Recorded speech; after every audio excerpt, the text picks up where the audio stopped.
Então, pessoal, boa tarde. Meu nome é Renan. Eu sou especializado no segundo ano, terapia intensiva. Estou passando no HR agora. Acabei de sair da Santa Casa e vou falar sobre esse texto, que é uma revisão.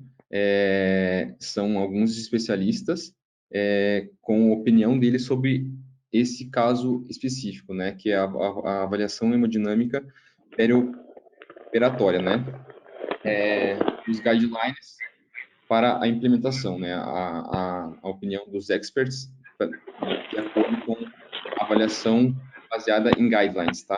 Então, esse texto foi feito por alguns anestesistas e intensivistas franceses, e ele é dividido da seguinte forma: eles trazem 6 questões, 6 itens para serem discutidos durante o texto, e no final eles fazem alguns comentários sobre o que eles pensam sobre cada item, tá?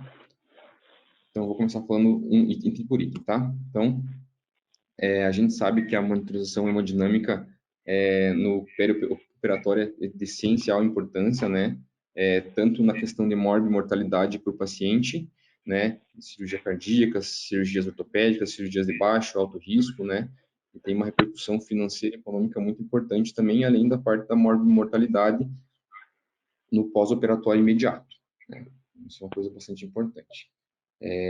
Então, ele vai trazer, né, as metas de pressão arterial, né, no perioperatório, né, durante a anestesia e o período operatório, né, o manejo de fluidos durante esse período mais restritivo, mais liberal, enfim. Então, ele vai trazer uma discussão com relação a isso, os índices hemodinâmicos que vão predizer a necessidade de uma expansão volêmica, tá?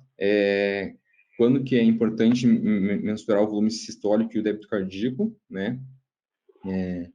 Como decidir entre os fluidos ou os vasoconstrictores, né? No caso de hipotensão, que vai responder, que vai se associar ao item 1, né? E quais os impactos econômicos dessa terapia baseada em metas, né? Então, eu vou falar item por item, e no final ele faz uma complementação de cada item, tá? Os especialistas desse texto. Então, tá bom.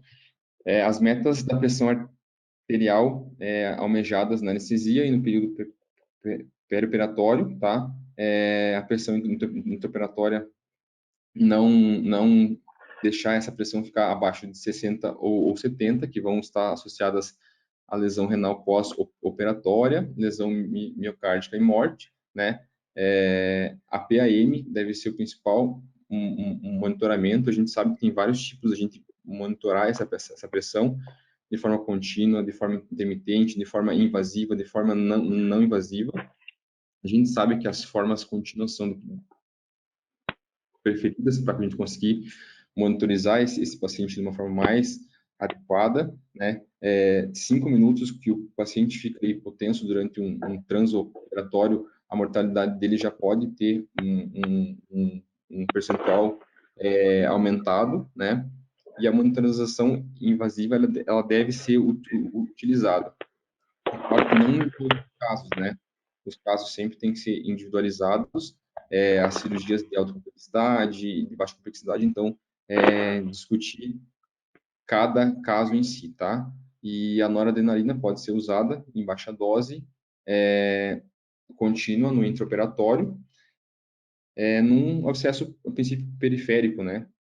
Lembrando que tudo isso é custo, né, para cada cirurgia, né? Se você vai funcionar um acesso central, como para uma cirurgia que vai durar 3 horas, lembrar que isso traz um custo também para o plano de saúde, ou até para o paciente em si, para o sistema de saúde, sobrecarrega tudo, tá? Então, a gente sempre tem que lembrar, além da parte da mortalidade pós-operatória e transoperatória, lembrar dos custos que esse material tem para o sistema de saúde, seja público, privado, enfim, e até para o paciente quando a cirurgia é na parte mais privada, tá? Então, esse é o primeiro item, né? Ele fala das metas da pressão arterial. Lembrando que os pacientes já hipertensos de base, a gente pode tolerar até uma redução de 10 a 15% da pressão antes da cirurgia, tendo como um valor estimado acima de 70, assim, né? Ou 10 a 15% da pressão basal dele, tá? Enfim, tá? Então ele traz um item nesse texto e no final ele faz o desfecho dos especialistas, tá? Eu trouxe aqui uma brincadeira assim para a gente brincar. Então, temos um especialista, vamos escutá-la, tá? E nesse caso, eu botei aqui especialista, no caso vai ser a Letícia, que ela me sacaneou na última aula, então eu tô brincando com ela hoje, tá? Então, o que que a Letícia, que já é quase especialista, vai dizer? Peraí, deixa eu passar aqui. Propomos preferir o monitoramento contínuo invasivo da pressão arterial em pacientes cirúrgicos de moderado a alto risco, visando prevenir e controlar a hipotensão arterial, manter sempre a PM acima de 65 ou dentro dos valores de 10 a 20% dos valores pré-operatórios em repouso, tá? Então, essas são as recomendações dos especialistas, tá bom? Aqui eu vou passar para o segundo item, tá? O gerenciamento de fluidos intraoperatório, tá? Restritivo, padrão, liberal, ou além disso, né? Pensar um pouco além. Ontem eu estava de plantão com um anestesista, que é o Dr. Edson, no HR, e aí eu estava lendo, revisando esse texto, e eu estava discutindo com ele, perguntando como que eles fazem essa análise, né?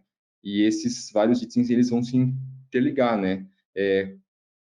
Como você vai fazer o fluido e como você vai monitorizar, né? E ele falou que as formas que eles têm de monitorização, pelo menos aqui no serviço onde ele trabalha, são extremamente precárias, né? Então eles vão ter um monitor com variação de pressão de pulso, quando muito raro um monitor que vai conseguir dizer um débito cardíaco, um flow track raramente, mas a princípio só no hospital do trabalhador que eles vão ter um pouco disponível esse mecanismo, né?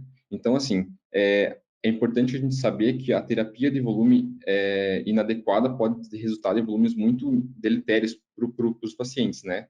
Ontem ele me deu um exemplo um paciente idoso que vai fazer uma prótese de quadril.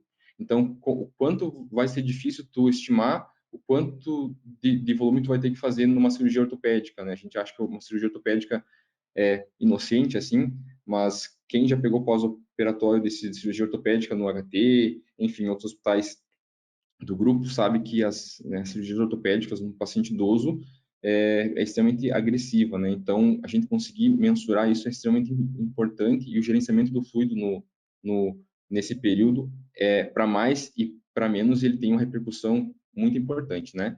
Então, ele dá como um valor, assim, de aproximadamente 0,5 a 1 ml por quilo por hora durante uma cirurgia abdominal de grande porte, né?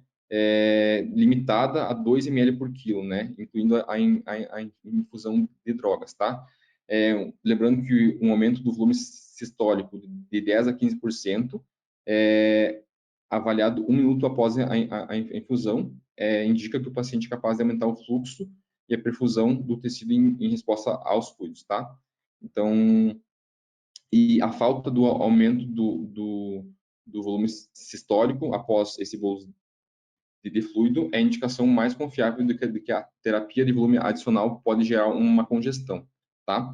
Então, pode se tornar deletéria para o paciente nesse caso, tá? Essa aqui.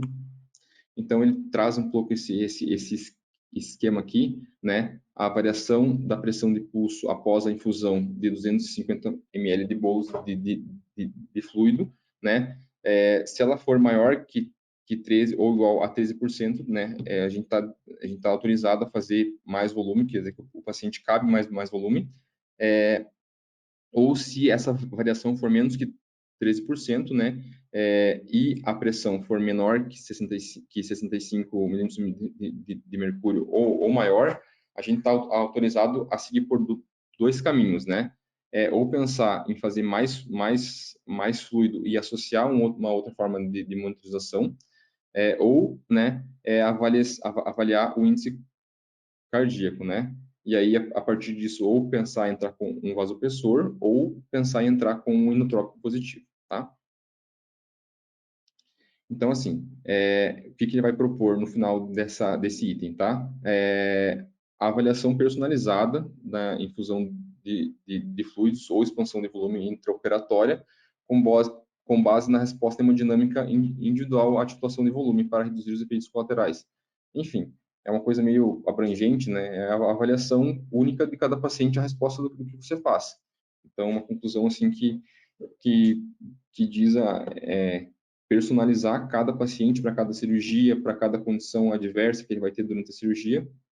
É importante a gente ter essa percepção que não é uma receita de bolo, né? É cada paciente avaliado na beira-leito, de acordo com não uma só variável, mas diversas variáveis, né? Tá?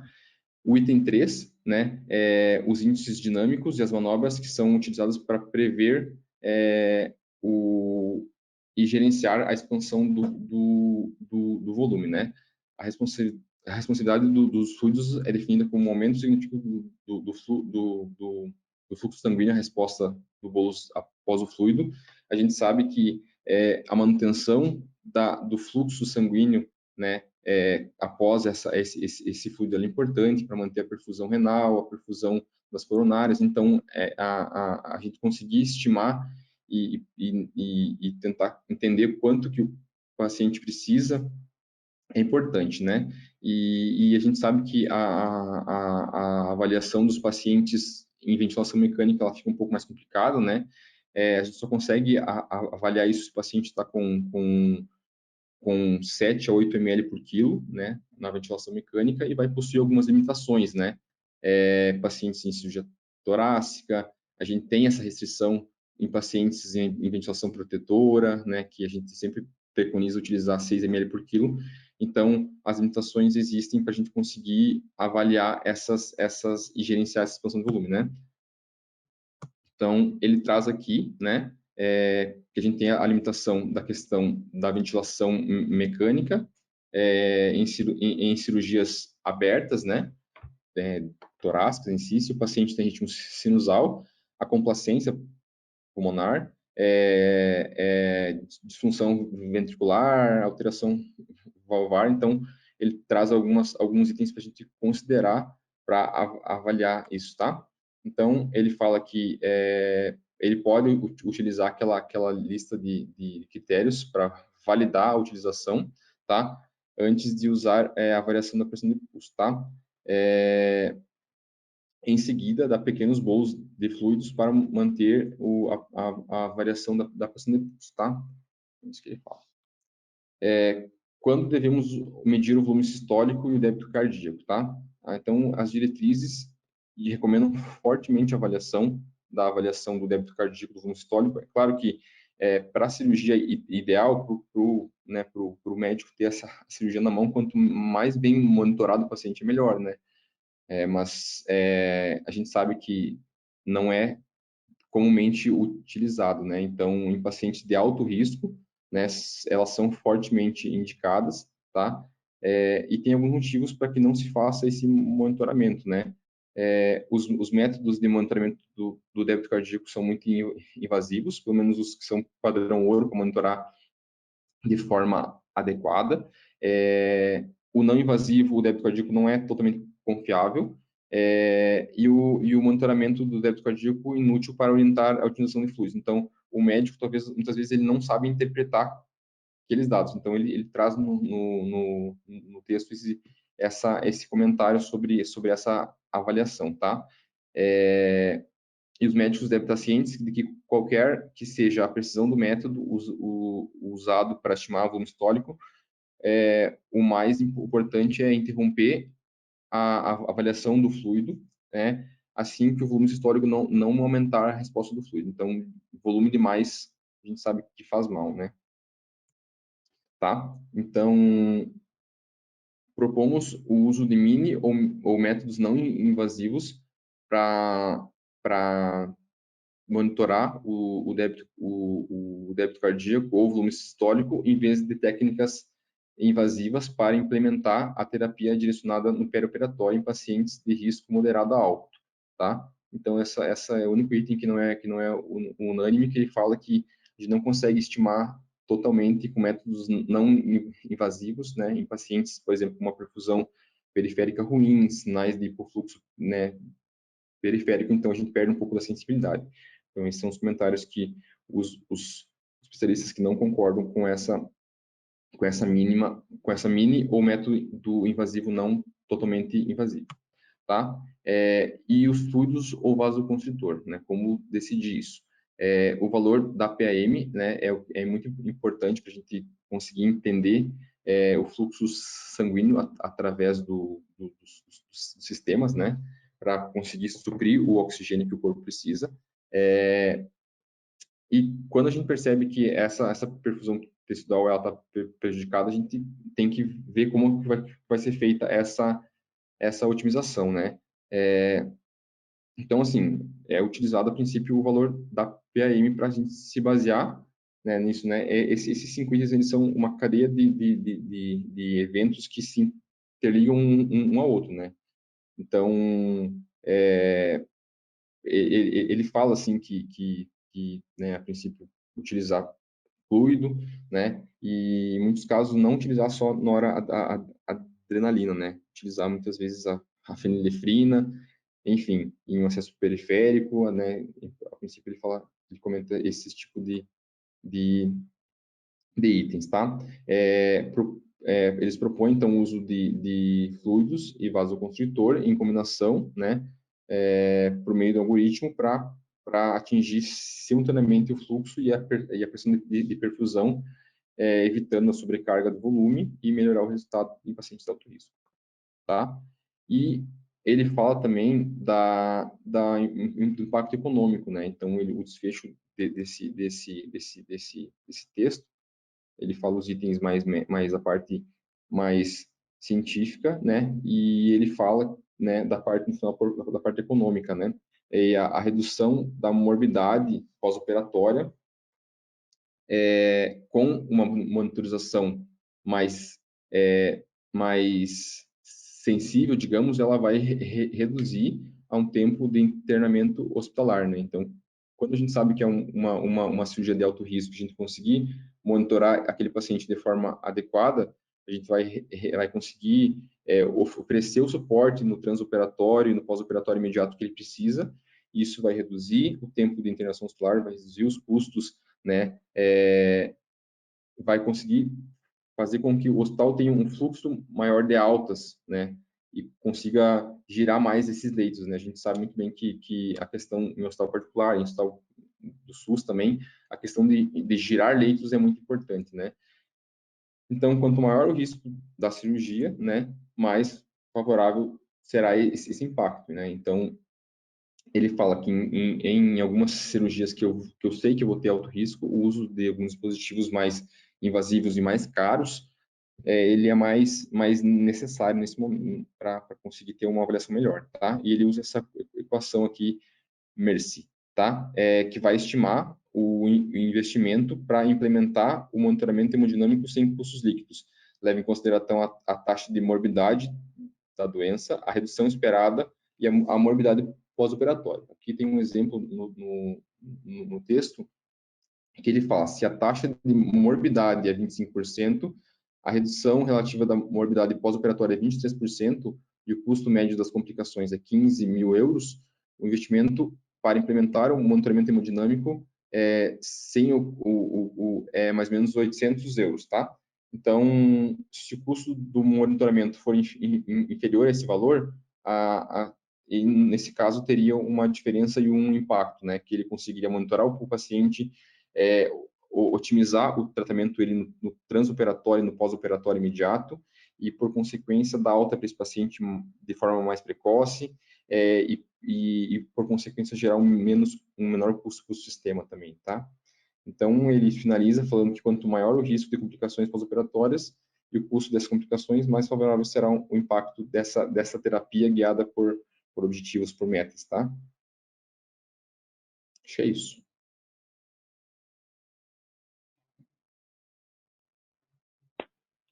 Muito bom, Renan.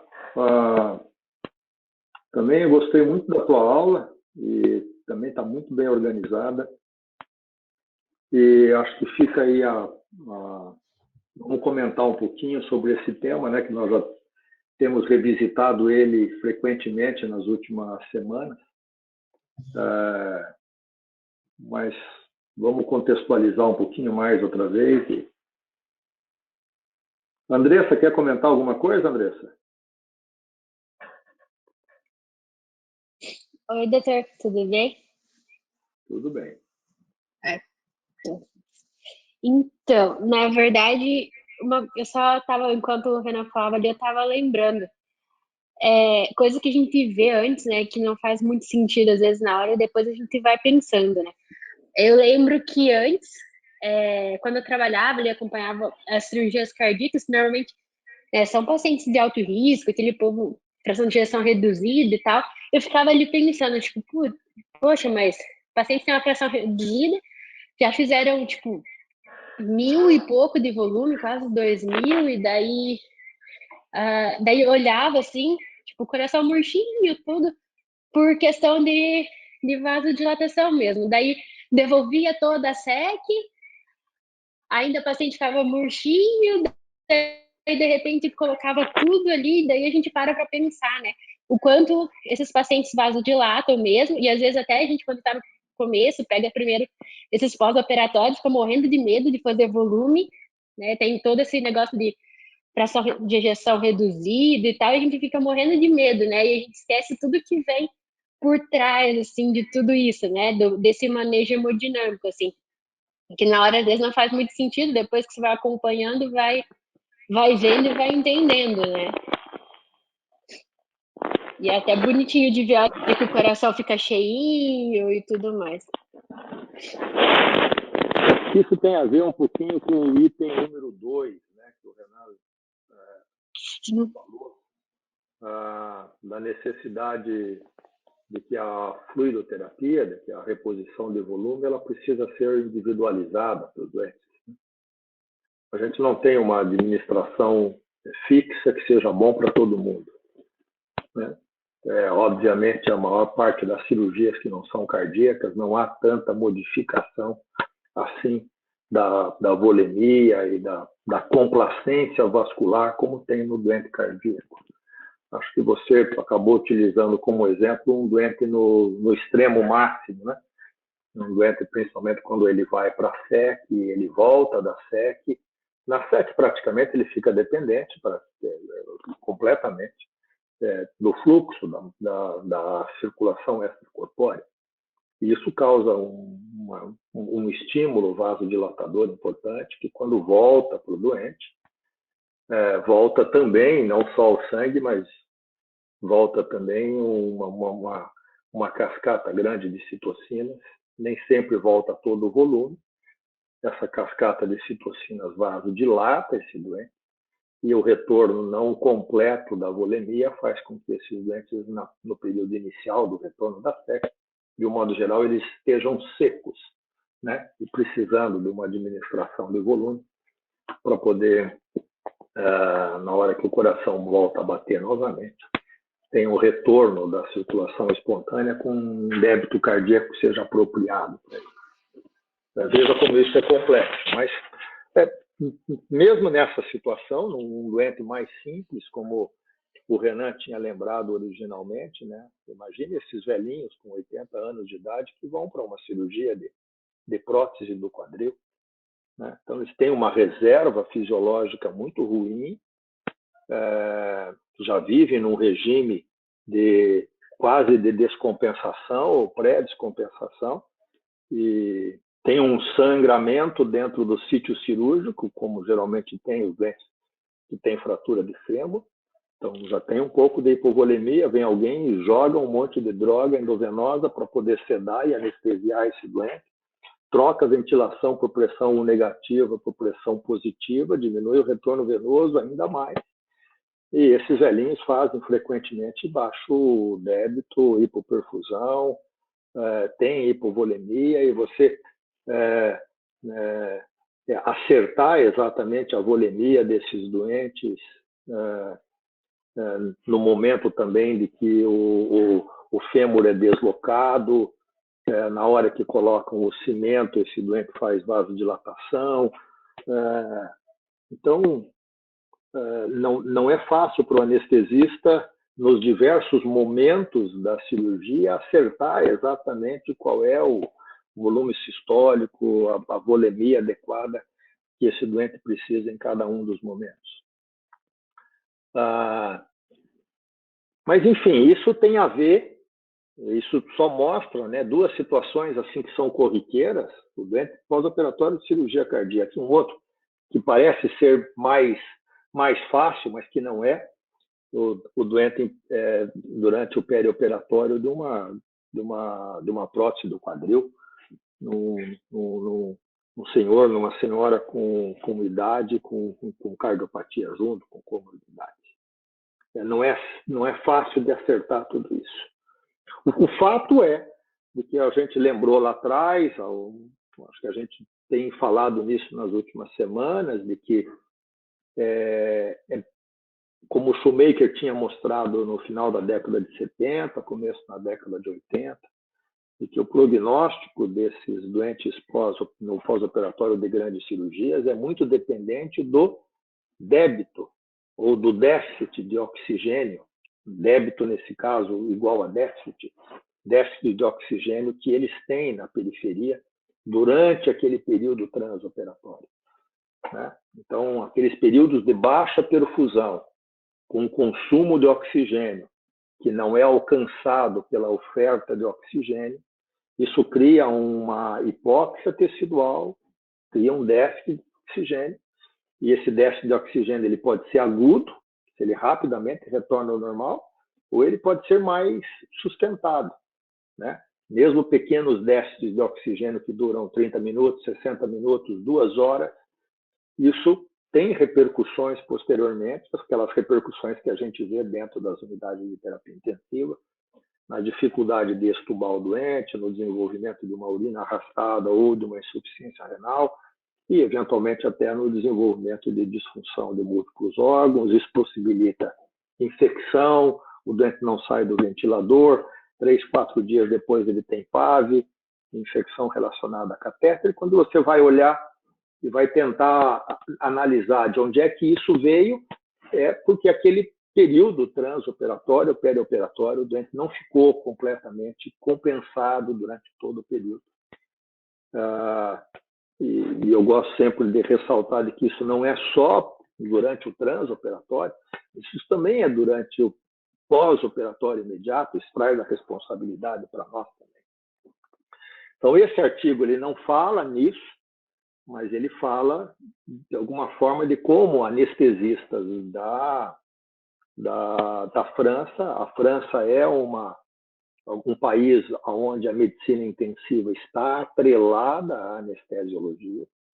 Né? As duas sociedades, a França tem uma briga de sociedades de medicina intensiva, uma vem da reanimatologia, e a outra vem da anestesiologia, mas mostra a importância dos anestesiologistas. Eles têm uma formação muito mais ampla do que aqui no Brasil, e em grande parte as unidades de terapia intensiva são tocadas por anestesistas que têm formação, que eles fazem durante os 5, 6 anos de anestesia, não são 3, 5, 6 anos, dependendo da cidade, do local, um período grande de treinamento em terapia intensiva. Então, esse estudo vem de alguma forma assim, puxa vida, o que é que nós achamos que deveria se tornar rotina dentro das cirurgias, para que a gente se minimizasse essas complicações, minimizasse esses déficits de oxigênio transoperatórios. E com uma visão, até no final, econômica. Né? A França é um país, me corrijam se eu estiver errado, alguma coisa como 60 milhões de habitantes. Deve ter, sei lá, 3, 4 milhões de cirurgias por ano. Então, mesmo você acrescentar pequenos dispositivos rotineiros, como, por exemplo, um dispositivo rotineiro para medir pressão arterial contínua, e a partir da pressão arterial contínua medir débito contínuo ou medir variação do volume sistólico de uma forma contínua, e isso acrescenta um custo, obviamente. Então, o artigo lá no final tem essa preocupação de que nós não estamos falando, ele não está sugerindo de uma forma personalizada para um determinado tipo de cirurgia, mas, de um modo geral, o que ele sugere é de que os doentes precisam de ter, sempre que possível, PAM invasiva, certo, Renan? Né? De que esses doentes podem receber, quando eles são pouco complicados, eles podem receber noradrenalina por via periférica.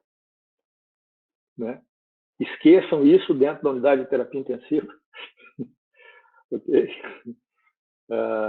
Porque dentro da unidade de terapia intensiva, geralmente você vai fazer noradrenalina por tempo prolongado, em doentes mais graves. Noradrenalina, quando escapa da veia periférica, é uma catástrofe, ela faz necroses grandes. Mas, enfim, há uma sugestão até para isso.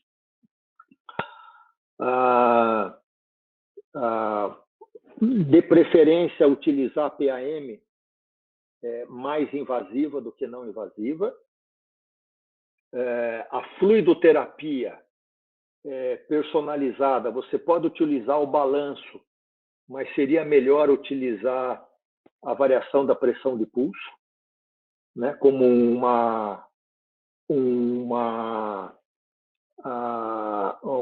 caminho para saber se o doente ainda está fluido responsivo ou não.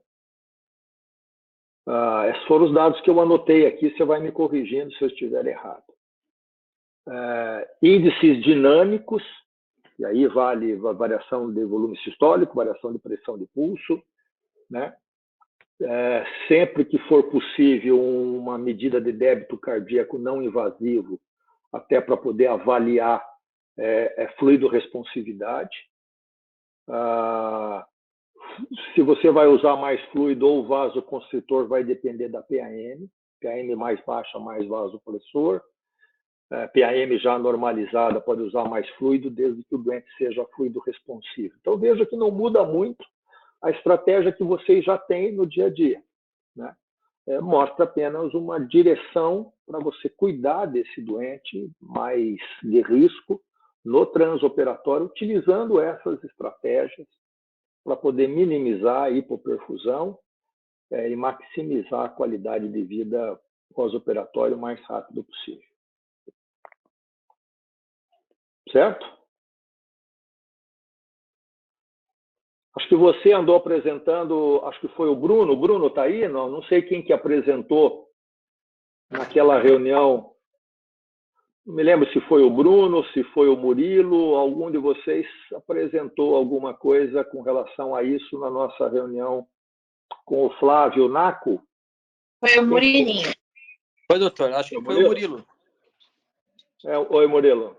Alguma coisa diferente daquilo que é um artigo diferente, mas o teu artigo ele tem uma outra pegada, muito mais na direção do déficit de oxigênio. Essa do Renan é muito mais dirigida para uma rotina daquilo que deve ser feito praticamente para uma grande maior parte dos doentes que vão para a cirurgia e são anestesiados.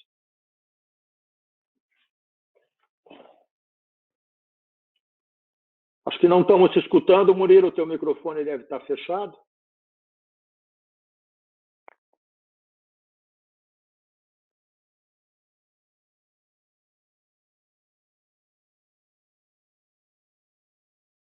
Oi, Murilo. Ouvir agora? Agora dá. Sim. O microfone. O artigo de revisão que eu falei, ele fala mais em otimizar o débito, às vezes até em supra-otimizar, né? Tentar usar algum inotrópico, uma droga vasoativa nessas cirurgias de risco para você aumentar. Já o que o Renan apresentou hoje, acho que é algo mais prático, algo que seria mais rotineiro mesmo.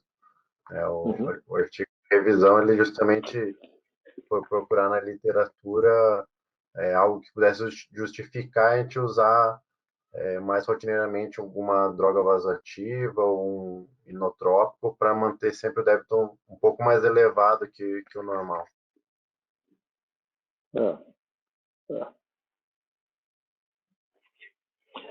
Enfim, alguém quer fazer alguma discussão a mais? Acho que esse tema, acho que ele está bem internalizado, bem compreendido por todos. Thaís, pode ir colocando a tua aula, Thaís? A aula da Thaís é uma aula mais conceitual.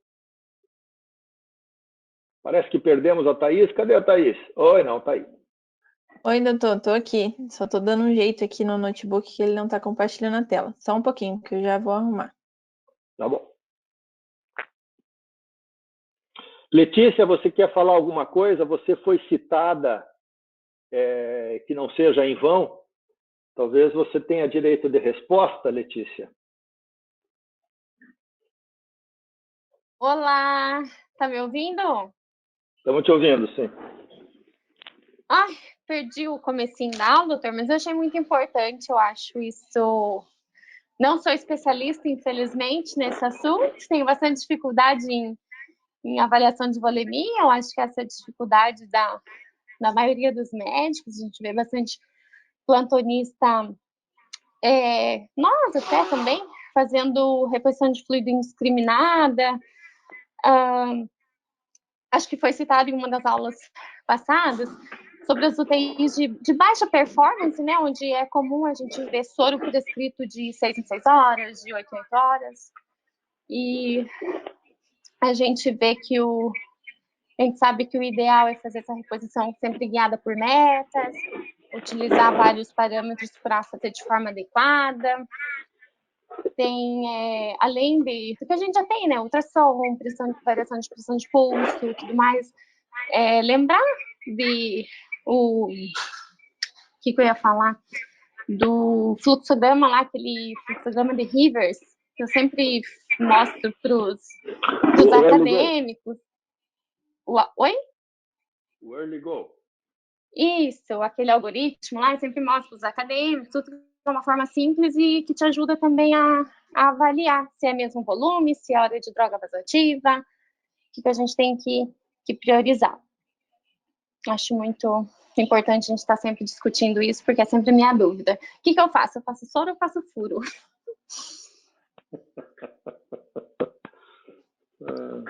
Olhe para a perfusão.